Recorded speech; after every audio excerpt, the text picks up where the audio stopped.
마지막 코너인 그녀 얼척입니다. 아까부터 느낀 건데 코너명 앞에 뭐 허가 붙거나 그녀가 붙으니까 좀 이상한 것 같네요. 그녀에 대해서 아는 척하는 것 같거든요. 네.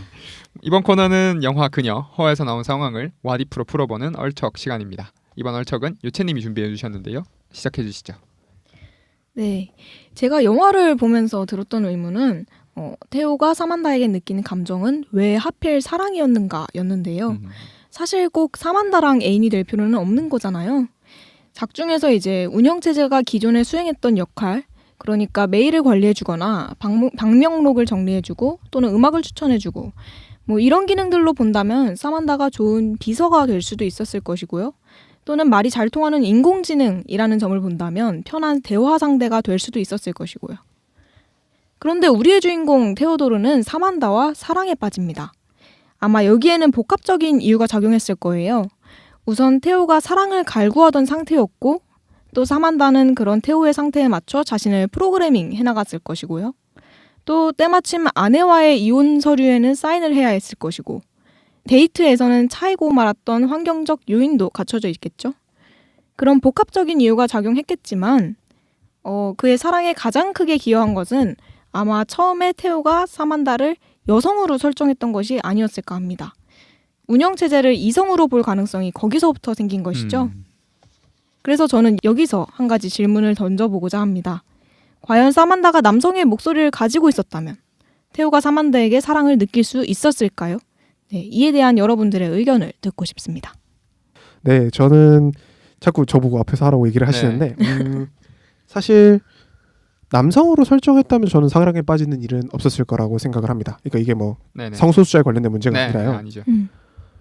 그 에이미 친구죠. 그러니까 테오도르의 친구로 나오는 사람은 또 이제 OS를 나중에 쓰는 걸로 나오는데 그 OS는 엘리라는 이름의 여성이었어요. 그러니까 쉽게 얘기해서 그 사람 동성의 그 OS를 쓰고 있었던 것이죠. 네. 그리고 마지막에 이제 사만다를 비롯한 모든 OS들이 거기 떠나자 네. 이제 에이미가 찾아와가지고 이렇게 얘기를 해요. 네 것도 떠났냐. 그러고 테오도르가 그렇다라고 대답을 하니까 에이미가 거기다 대고 약간 어떻게 약간 이렇게 반응을 하는 장면이 나오는데 저는 거기서 보였다고 생각해요. 그러니까 에이미와 그의 OS였던 엘리가 가지고 있는 감정은 사랑은 아니었다는 얘기죠. 그렇죠. 네. 왜냐하면 그 둘 사이는 그냥 같이 게임을 하고 비서로서 업무를 좀 관리해주고 이 정도에 그쳤다라는 것일 뿐이지 사랑까지 발전하지는 않았다는 거고 그렇기 때문에 적어도 동성으로 설정을 했다면 저는 그게 사랑으로 이어지진 않았을 거라고 생각합니다. 저는 뭐 아까까지는 이제 사랑도 안 된다였는데 사랑은 되는데 이제 동성이라서 안 된다라는 논지로 아마 가게 될 것 같아요. 물론 이제 뭐 태호가 여기 극 중에 나오기로는 이성애자로 분류될 수 있을 것 같아서 이렇게 말씀을 드리는 거고요. 사만다는 이렇게 이채님이 말씀해 주셨다시피 이제 프로그래밍 되면서 점점 이제 강화 학습을 해나가면서 사랑의 감정에서 소위 이제 긍정적 강화라고 하죠. 포지티브 레인포스.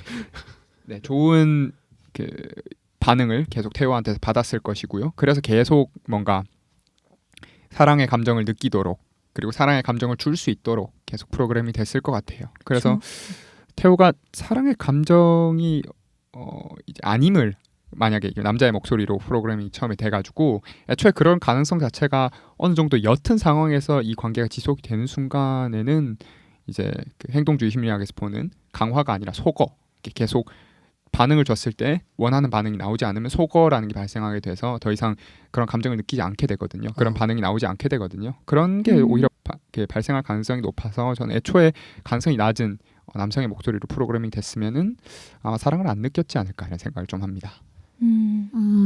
저는 좀 두 분과 반대 의견인데 그러니까 이 테오도르가 원하는 게 무엇이냐에 따라 그 사랑으로 발전될 수가 있고 사랑이 아닌 걸로 그냥 그칠 수 있다고 생각해요. 그러니까 이 목소리가 남자냐 여자냐가 문제가 아니라 이 테오가 뭘 원하느냐. 그러니까 단순히 엘리처럼 같이 그냥 게임을 해줄 게 필요하고 그냥 내 비서 일을 해줄 게 필요하다라고 한다면 사실 그냥 거기서 친구의 수준에서 그칠 수 있지만 이 사람이 원하는 게 내 감정적 케어. 내가 그동안 사랑해서 권태로움만 느꼈다면 이제는 그 새로운 걸 느끼고 싶은 마음 어떤 이런 것들을 원한다면 그 부분에 대해서 이 사만다가 충족시켜 준다면 저는 가능하지 않지 않다고 생각해요. 그러니까 가능하다고 생각합니다. 속편 나오나요? 히.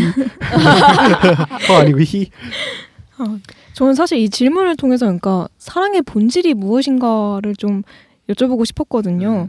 그러니까 사실 작중에서 태호가 물론 다르게 생각하시는 분들도 계실 수 있겠지만 제가 보기에는 태호가 이제 이 사만다라는 OS에게 사랑을 느낀 건 사만다가 뭐 베지가 말해줬던 것처럼 자신의 감정을 잘 이해해주고 완벽하게 잘 받아쳐주고 그랬기 때문이라고 생각을 했거든요. 그래서 그렇다면 과연 우리는 상대방에게서 무엇을 사랑하는 것인가 라는 의문을 계속 가지게 되는 것 같아요. 제가 영화를 보면서 또 한 가지 떠올랐던 게 그 피그말리온이라고 네, 그리스 로마 신화에서 나오는 피그말리온이 떠올랐는데 영화에서 테오도르는 몸은 없지만 정신을 가지고 있다고 생각되는 OS인 사만다를 사랑하죠. 또 이 피그말리온 신화에서는 반대로 피그말리온은 조각상을 사랑합니다. 네. 그러니까 이 영화 완전히 안티테제적인 그렇죠. 요소라고 볼 수가 있는데 정신은 없고 육체만 있는 조각상을 사랑했던 거죠.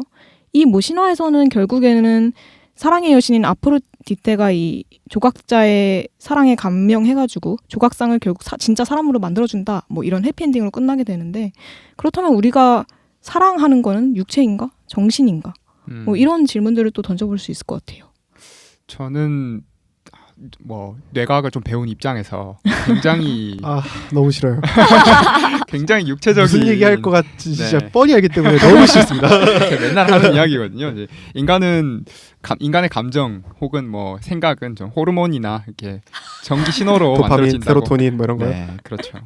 뭐 사랑에 관여하는 여러 호르몬들이 있는데요. 제일 뭐 유명한 거로 하면 뭐 옥시토신, 뭐 도파민 뭐 이런 게 있겠죠. 여성과 남성이 좀 다르다고 들었는데. 네, 그래요. 여성은 이제 옥시토신이 조금 이렇게 주로 많이 나온다고 하고요. 그것은 마찬가지로 사랑의 감정을 느끼게 도와주고 뭐 관계가 조금 더 잘 진전이 될 수 있도록 안정감을 느낄 수 있도록 도와주고요. 남자의 경우에는 바소프레신이라는 호르몬이 나온다고 하는데 뭐 비슷해요. 유대감을 좀 증진시켜주는 부분도 있는데 다른 경쟁자에게 그러니까 다른 경쟁자가 되는 성 뭐 남성에게는 생물학적으로는 남성인 경우가 많겠죠. 그런 경우에는 이제 적대감을 형성하기도 합니다. 그런 경우도 있고요. 뭐 페니레티라민이라고 하는 호르몬도 있는데 그 호르몬은 이제 뭐 소위 밤잠 안 자고 이렇게 찾아가게 만들고 피로를 덜 느끼게 해주고 뭐 이런 류고요. 사랑의 본질은 옥시토신과 네, 바소프레신과 페닐 뭐 네. 에틸아민이요? 뭐 세로토닌, 뭐 도파민, 뭐 이런 호르몬의 이제 칵테일로서 만들어진다라는 게 제 생각입니다. 저도 적 없는 학문이라면 어디 가서 지지 않거든요. 경제학과 법학은 경제학으로 사랑을 한번 따져주시죠. 경제학으로 사랑은 한계의 효용이 무한이 되는 거죠. 로맨틱한데요? 낭만적인데요. 네. 그죠? 그런데 저는 제가 되게 좋아하는 그 평론집 중에 신영철 평론가라는 네. 분이 있으신 슬픔을 공부하는 슬픔이라는 제가 그 책에서 본 건지 정확히 기억은 안 나는데 표현 중에 사랑은 그 결핍을 공유하는 것이다라는 표현이 나와요. 저는 그 말을 아직까지도 제 사랑에 대한 철학으로 삼고 있거든요. 네. 그러니까 왜 테오도르가 처음에 사랑에 빠졌는가? 사만다와. 이거는 그 사만다가 보여준 태도에 있다고 봐요. 사만다가 제일 처음에 뭘 하냐면 나도 당신처럼 육체가 있었으면 좋겠다. 그렇죠. 나도 당신처럼 몸을 가지고 당신과 사랑할 수 있었으면 좋겠다라는 의사를 계속해서 표명해요. 그것 때문에 그 테오도르와 사만다가 그 장면이 이제 사랑에 빠지는 장면에서 보통 그렇죠. 나오죠.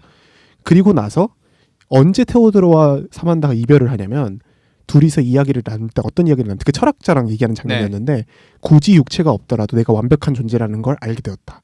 이런 얘기를 하게 돼요. 그건 바꿔 말하면 사만다만이 가지고 있었던 결핍, 결국 그게 그 사람을 그 인공지능을 결정하는 요인이에요. 사람이라고 친다면 그 사람을 사람답게 보여주게 하는 요소인 거죠. 네. 근데 그 결핍이 그 사람에게서 배제됨으로 인해서, 그러니까 이제 더 이상 얘는 결핍된 존재가 아님으로 인해서 이제 더 이상 사랑에 빠지기가 힘들어져 버린 거예요. 그렇죠. 그러니까 저는 그런 의미에서 본다면 이 테오도르가 한 사랑은 물론 초반에는 그렇게 볼만한 여지가 있어요. 그러니까 사랑이라고 볼만한 여지가 저도 그 결핍이라는 요소 때문에 있었다고 생각해요. 근데 다른 점은 인공지능은 그 결핍을 얼마든지 없앨 수 있다는 거예요. 자기 마음대로. 그리고 업데이트를 하잖아요. 인간은 그렇게 업데이트가 쉽게 되는 동물이 아니에요. 아니죠. 네. 그렇죠. 그렇지만 사만다는 업데이트가 너무 쉽고 빠르죠. 그러니까 그런 면에서 봤을 때 저는 이게 진정한 의미의 사랑에는 결코 포함되지 않는다라고 생각합니다. 말씀해주신 정의에는 네. 네. 배지는 어때요? 사랑의 정의에 대해서 말하는 건가요? 뭐 꼭 정의일 필요는 없고. 저는 네. 그 여기서 그 테오도르와 인공지능 사만다의 사랑이 진짜인가를 한번 생각해 봤는데, 유체 질문으로 인해서 한번 생각해 보게 됐는데, 그 테오도르는 확실히 그 홍 회장님이 말한 것처럼 어떤 결핍으로 인해서 사만다를 만나게 됐고, 그 안에서 그 결핍이 채워지니까 그걸 사랑으로 느낀 거잖아요. 그렇죠. 그런데 사만다는 사랑이 아니라는 생각이 들었어요. 그 둘의 관계에 있어서 결국에 맞춰주는 것은 사만다인데, 사만다가 정말 그 상대를 사랑해서 맞춰주는 게 아니라 자기에게 있는 어떤 빅데이터로 맞춰주는 거잖아요. 네.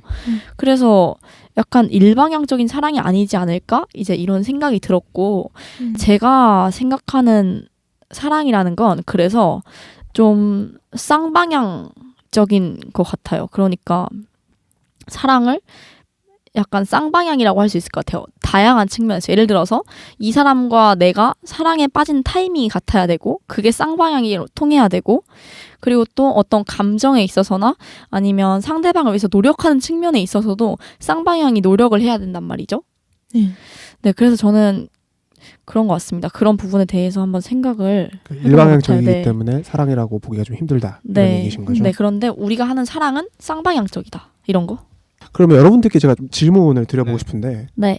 이 얘기를 한번 해보면 좋을 것 같아요. 그러니까 중간에 이제 테오도르가 사만다와 헤어지게 되는 가장 주된 이유가 사만다가 나 말고도 다른 641명의 남자가 아니더라도 네. 뭐 예를 여자분들까지 포함해서 사랑을 얘기하고 있다라는 데 굉장히 기분이 나빠서 헤어지게 되죠. 네. 그 얘기는 대다수의 사람들은 사랑이라는 거의 개념에 대해서 굉장히 배타적으로 생각하고 있다는 걸 의미할 그렇죠. 수도 있어요. 네. 근데 또 꼭 그렇게 생각하지는 않으시는 분들도 있는 것 같아요. 뭐 굳이 폴리아모리라는 네. 단어까지 안 가더라도요. 그런 의미에서 본다면 여러분들은 그 사랑의 본질에 독점, 어떤 배타 이런 개념들이 들어간다고 생각하세요? 저는 분명히 그런 부분이 들어간다고 생각해요. 뭐 생물의 기본적으로 아까 말씀드렸던 바소프레시나 이런 걸 보면 미쳐 진짜. 적대감을 키운다고 하잖아요. 경쟁자나 이런 부분들을 일단 기본적인 시스템상으로, 인간의 시스템상으로 어느 정도 프로그램이 돼 있다고 저는 생각을 하고요. 그렇기 때문에 저는 배타적인 게 포함이 안 될 수는 없다. 저는 이 난파고라는 사람과 왜 친한 걸까를 지금 고민하고 있게 됐어요. 굉장히 친하거든요. 우리 굉장히 친한데 이해가 안 돼요. 다른 분들은? 저도 되게 사랑은 배타적인 거라고 생각해요. 그러니까 그 질투라는 그 감정이 당연히 과해서는 안 되겠죠. 그런데 일정 부분은 배타적인 게, 그러니까 사랑이 배타적이어야 하는 것 아닌가? 이런 생각이 들어요. 사랑하니까 그 사람이 나 말고 다른 사람을 보는 게 질투가 느껴지고, 그 사람이 나에게 쓰는 시간보다 다른 사람에게 쓰는 시간이 더 많다면 속상할 수 있는 일이고요. 그런데 이것들이 전혀 적용이 되지 않는다면 그 감정이 사랑이다라고 말할 수 있는지 저는 오히려 의문이 들어요. 유채는? 저는 사실 자, 보통 이제 반전될 때 쓰는 접두사죠. 네. 네.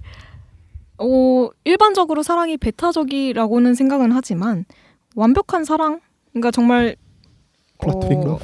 플라토닉이라기보다는 퍼펙트 러브? 네, 퍼펙트 러브. 아가페적인 사랑이죠. 진짜 완전한 사랑, 궁극의 사랑, 뭐라고 해야 되죠? 하여튼 그런 사랑은 배타적이지 않다고 생각합니다. 그 사람의 모든 걸 그냥 있는 그대로 사랑할 수 있는 게 좀 더 완벽한 사랑이라고 생각은 하죠. 근데 한편으로는 그게 인간에게 가능한 것인지 그런 의문은 있습니다. 그러니까 약간 아까 배척에서 이어지는. 그렇죠. 그러니까 우리 둘은 어차피 저랑 배지는 원래부터 그러니까 다른 인공지능이 그러니까 내 애인이 인공지능과 이렇게 짝짝꿍하는 게 마음에 안 드는 거고요. 여기는 그러니까 남파고님은 그런 거 기분 나쁘지만 내가 안 그러게 할 자신이 있다. 이런 이 스탠스였고 유채님 그게 별로 기분이 안 나쁘다 이런 거고요. 여기 스탠스가 나오네요. 약간 조금 더 덧붙이면 그래도 지식이니까 알아가시라고. 홍 회장님 귀 막으셔야 될 것 같아요. 싫어하는 이야기, 이렇게 맨날 듣는 이야기라서요 이쪽은. 맞아요. 저랑 정말 안 맞아요 이 부분에서. 사랑을 하게 되면 노르아드레날린이라는 호르몬도 나오고요. 세로토닌도 굉장히 수치가 떨어진다고 해요. 노르아드레날린 나오면 이제 공격성도 높아진다고 하고, 세로토닌이 좀 낮아지면은 이렇게 좀 심한 경우에는 절제가 안 돼가지고 더 이제 범죄로 발생한다면 뭐 스토킹까지도 가능하게 되는 명백한 범죄죠. 네, 그 명백한 범죄죠. 그런 상황까지 될 수 있다고만 생각하고요. 그게 다른 이제 외부의 영향을 받아서 인체 내에서 생산이 되는 거기 때문에 저는 배타적인 게 당연하지 않은가 하는 생각이 듭니다. 근데 그러면 이걸 마지막으로 아마 끝내는 게 어떨까 싶은데 네, 폴리아모리라는 네, 걸 주장하시는 분들이 있는 걸로 압니다. 그리고 네. 해외에서는 그런 가족의 형태나 아니면 그런 사랑의 네. 형태를 실현하고 있는 분이 꽤 있는 걸로 저도 알고 있습니다. 네. 그런 사람들에 대해서 어떤 생각이신지가 좀 궁금합니다. 어떻게 보면 이 사만다가 하고 있는 것도 폴리아모리에 해당될 수도 있어요. 그렇잖아? 아, 그렇죠, 그렇죠. 물론 이렇게 다 모르지만 서로를 몰라 서로를. 네, 저는 그 방금 말씀해주신 부분이 가장 큰 이제 차이점이라고 생각을 하는데요. 테오도르한테 미리 밝히지 않았잖아요. 641명과 사랑에 빠졌다는 걸 미리 밝히지 않았기 때문에 그거는 끔찍해. 저는 좀 기만 행위에 가깝지 않은가 하는 생각이 들고요. 그런 형태가 아니라 미리 이제 전부 다 공개를 하고 난 이런 사람이다. 그래도 나를 사랑해 줄 수 있겠느냐라고 해서 동의를 받고 상호간에 이제 뭐 이해를 바탕으로 한 관계라면 저는 불가능하진 않다는 생각은 드는데요. 저한테는 어울리지 않는 것 같습니다. 네, 저도요. 그게 그들만의 동의를 얻고 동의와 이해를 바탕으로 한 관계라면 사실 저도 동의하지만 저한테는 맞지 않는 것 같습니다. 저는 한 사람으로 충분합니다. 저도 마찬가지고요. 저는 사실 네네. 어느 정도 이론적으로 가능하다고 생각하시는 거잖아요. 네. 근데 저는 꼭 그렇지만은 않을 수 있다고 네. 생각해요. 그러니까 사랑이라는 감정은 이성적으로 이해될 수 있는 감정이 저는 아니라는 전제가 항상 있어요. 그렇다는 얘기는 그 안에 있는 멤버들 누구는 굉장히 비이성적으로 네. 거기에 따라갈 수도. 그러니까 예를 들면 나는 폴리아모리를 하기가 전혀 싫어. 정말 싫은데 이 사람이 너무 좋아. 그냥 사람이 너무 좋아. 네. 그래서 이 사람이랑 어떤 식으로든 연애 관계를 유지하고 싶어. 근데 그러려면 폴리아모리를 해야 돼.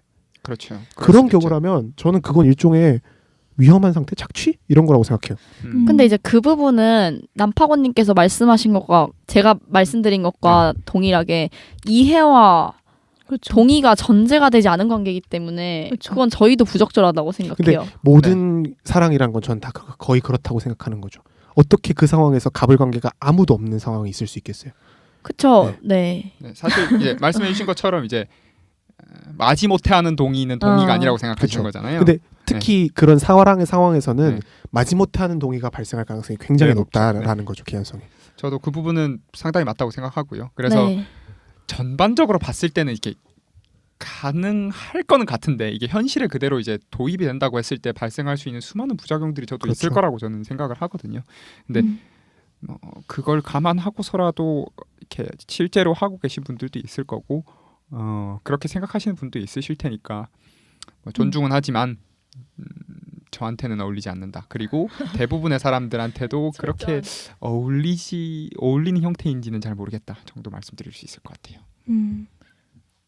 왜 다 저를 네. 보시죠? 근데 저는 사실 좀 아까의 저의 스탠스에서 네. 좀 연결을 하자면 조금 저는 좀 가능할 것 같다는 입장이랑 물론 저도 제가 그게 가능할지는 잘 모르겠어요. 근데 사실 사랑이라는 게 뭐 과거에는 되게 남녀 간의 1대1 사랑이라는 게 고착적인 형태였다면 현대에 와서 그 형태가 사실 굉장히 달라지고 있잖아요. 그렇죠. 그렇기 때문에 폴리아모리도 어떻게 보면 그 달라지는 사랑의 형태 중에 하나라고 생각을 하고 또 현대의 사랑이라는 것이 과거처럼 어떤 뭐라고 해야 되죠? 결혼으로 이어지는 그런 사랑에서는 벗어나고 있다고 생각을 하거든요. 네. 네. 약간 그런 측면에서 본다면 충분히 가능하지 않을까. 그러니까 저희가 기존에 생각해오던 뭐 애인과 만나서 뭐 연애를 하고 이런 쪽의 사랑과는 조금 다른 차원의 아예 다른 계층의 사랑이라고 생각은 합니다. 사랑을 조금 넓게 정의하면 충분히 네. 가능할 수도 있다. 네. 오케이, 좋은 것 같습니다. 여기서 마무리를 할까요? 네. 다른 재치 있는 상상 있으시면 댓글로 공유해 주시고요. 좋아요도 꼭 눌러주시고 댓글 달아주세요. 네. 저희는 여기서 이만 마무리하도록 하겠습니다. 네, 오늘 집구석 주댕이들은 여기까지입니다. 저희 집구석 주댕이들은 5 주댕이들의 쉬지 않는 입담으로 여러분들을 찾아가겠습니다.